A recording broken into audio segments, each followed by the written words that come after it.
Morjesta vaan katsojat. Niin siinä kävi, että pistin pari päivää sitten, eli 2.7.2025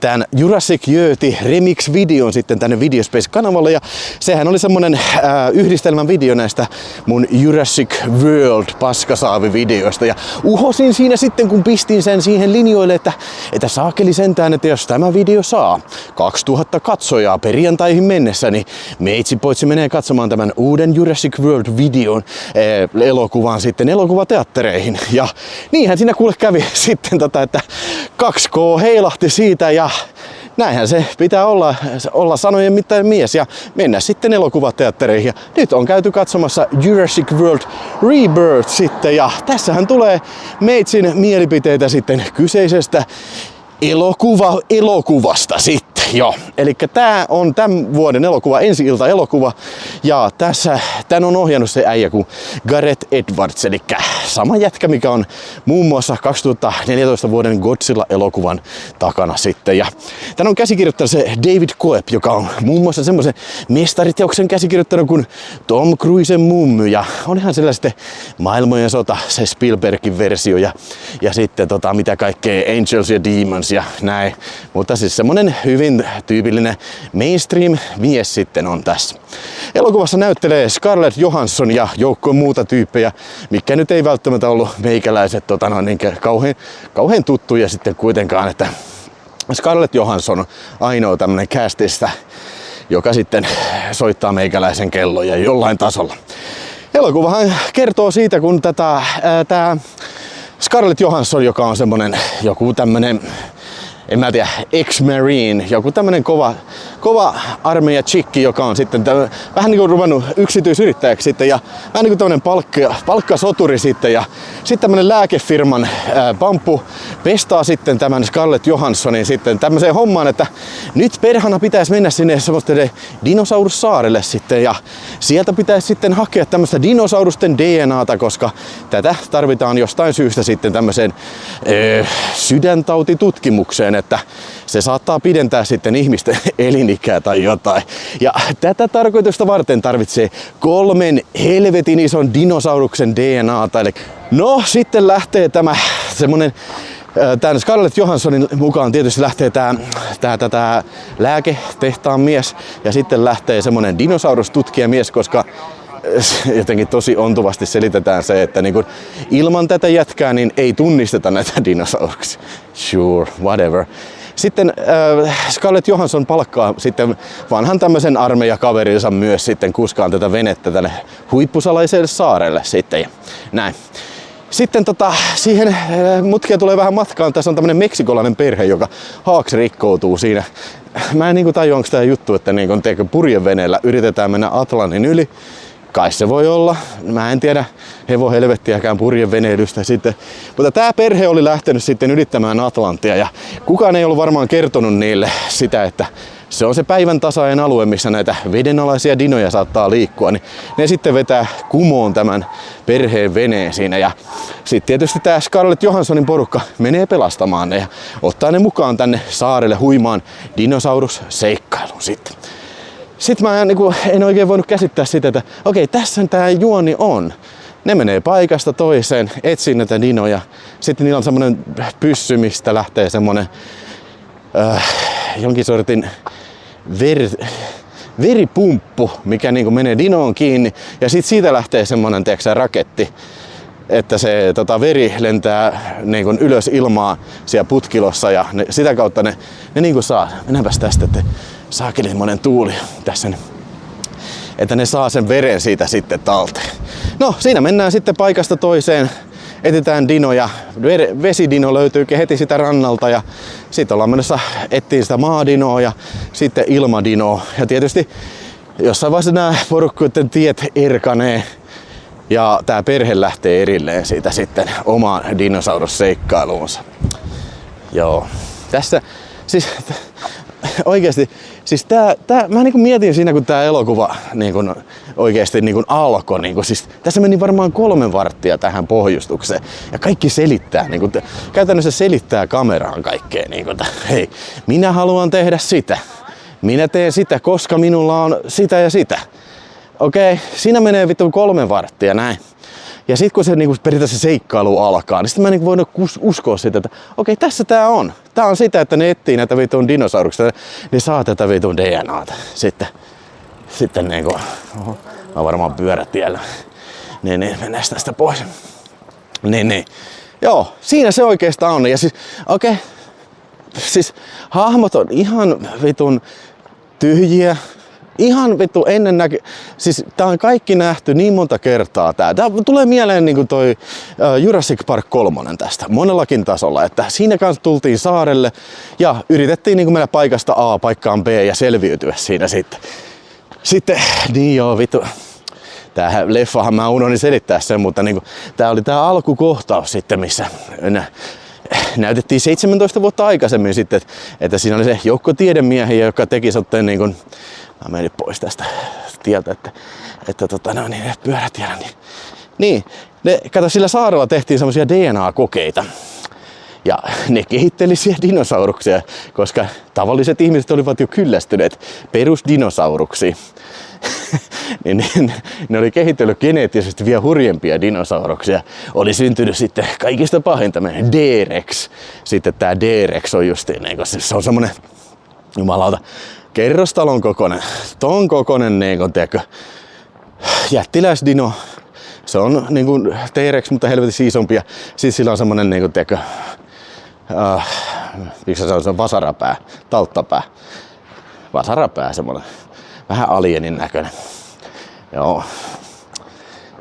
Niinku, vois kuvitella, että niinku, okei, kässärissä lukee, että me tarvitaan D-Rex, vittu, tää on kaikista kovin vittu Rex ikinä. Niin siihen olisi käytetty edes vähän mielikuvituksen, mutta ei ollut. Ei oltu käytetty. Tässä ei mitään mielikuvitusta yhtään missä. Ei tarinassa, ei hahmoissa. Tää menee niinku, siis semmoisella niinku, tylsällä pietillä kokonaan niin läpi tämän koko keston. Ja kestosta puheen ollen vittu 2 tuntia ja 14 minuuttia.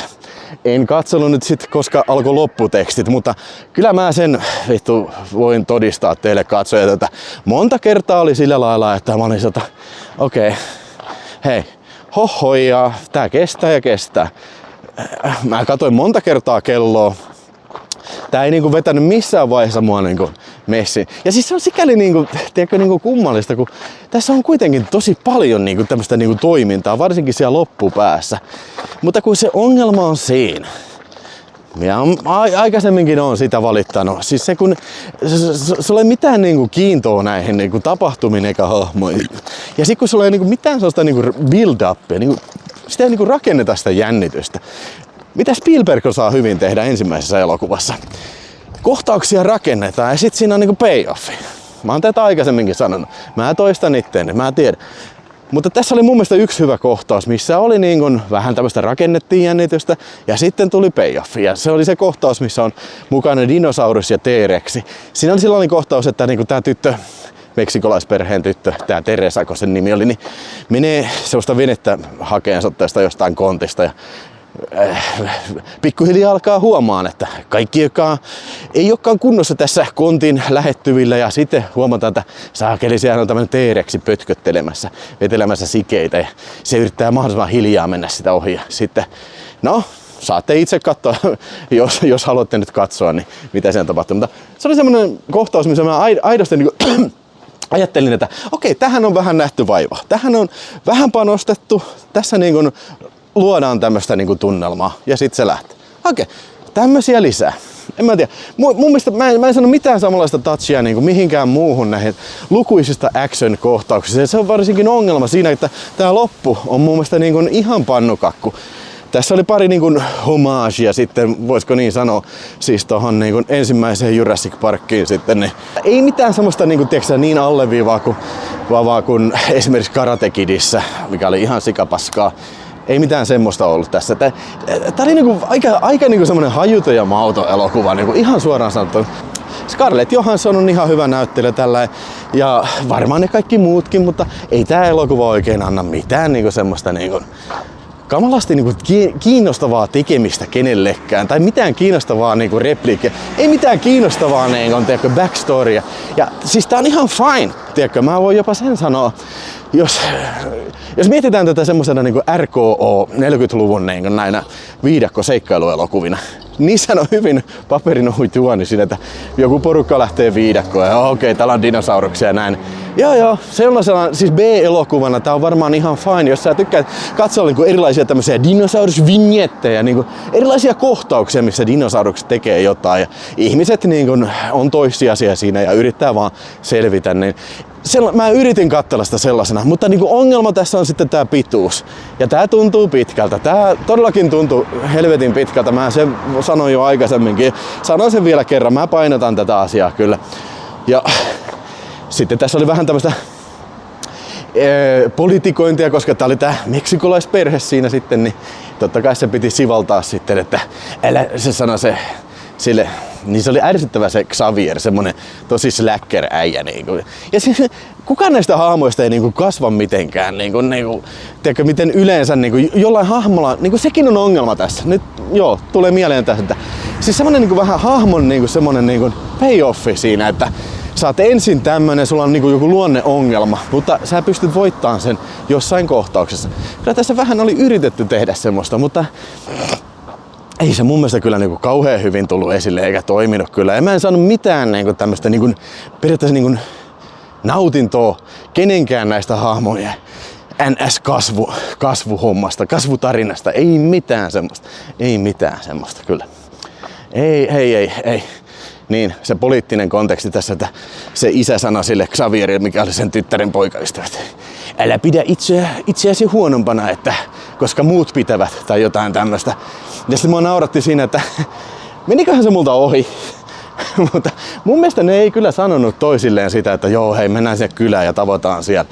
Mutta niin kun mua nauratti se, kun nämä kaksi erilaista porukkaa erkani toisistaan, niin missään vaiheessa tää niinku crack elite team ei niinku ollut huolissaan siitä, että niinku, okei, mitäs se perhe? Nää on meidän vastuulla. Mitenköhän vitussa ne selviää, satana? Tää on täynnä vitun dinosauruksia. Vittu, siis kukaan ei vittu, edes Arnold Schwarzeneggerin tiimi ei niinku varmaan selviäisi kauhean montaa yötä täällä yksinään, mutta ei ne mieti sitä.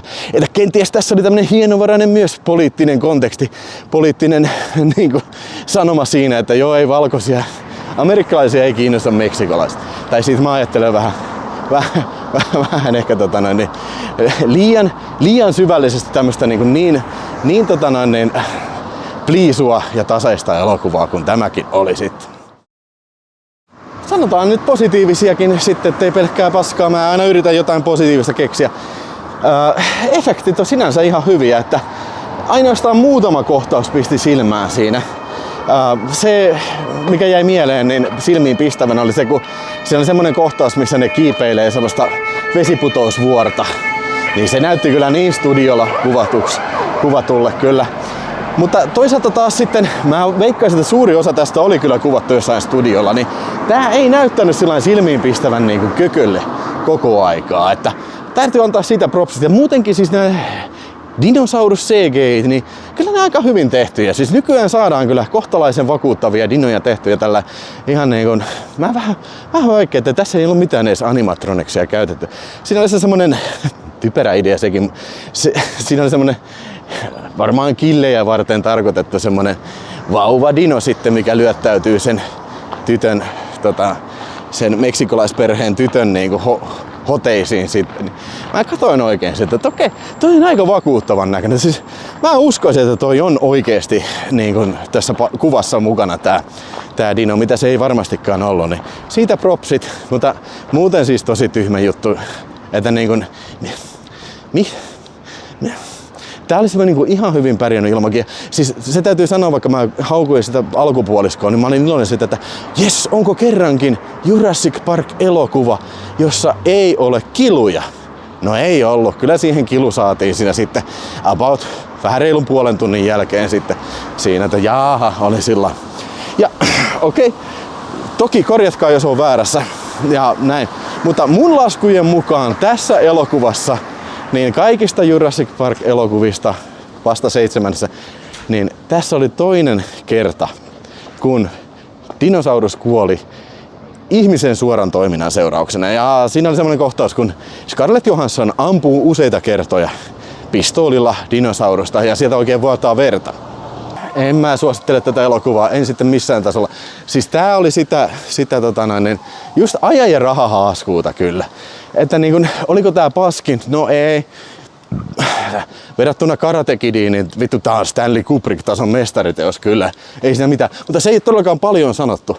Siis ei tää niinku vituttanut kattoo näin. Mutta kyllä kuulee aika niinku, tiedätkö, aika niinku tyhjin käsin saa kyllä elokuvateatterista kävellä ulos. Ainakin meikäläinen kyllä. En tiedä sitten, jos ei ole kauheasti nähnyt niinku tämmösiä fantasia, science fiction, action elokuvia, niin ehkä se silloin voi olla eri asia.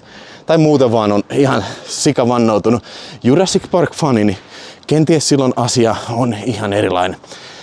Siinä kun elokuvateatterista kävelin ulos, niin joku semmonen, mua ehkä vähän vanhempi naishenkilö käveli siinä jonkun kanssa ja sanoi, että ei kyllä jaksanut oikein kiinnostaa, että siinä lopussa varsinkin aloin miettiä kaikkia työasioita ja sen semmosia. Mä käännyin ja sanoin, että sama juttu. Ja sitten me naurattiin. Joo. Joo. Kyllä näillä eväillä, heikoilla eväillä, niin meikä antaa tälle filmille kyllä sanotaan 2 tähteä. Hyvin heikot 2 tähteä. En mä nyt viitti alemmas pistää, koska jos puhutaan nyt ihan Jurassic World-sarjan saavutuksista, niin siinä sarjassa, siinä kastissa, tää ei ole kyllä yhtään huono. Että voisiko melkein sanoa, että niinkin oudolta kuin se kuulostaa.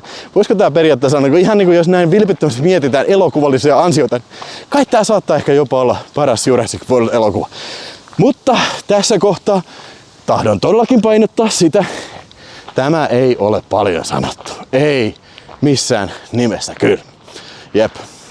Heitä sun kommentit tuohon alle sitten, että ootko nähnyt ja mitä tykkäsit.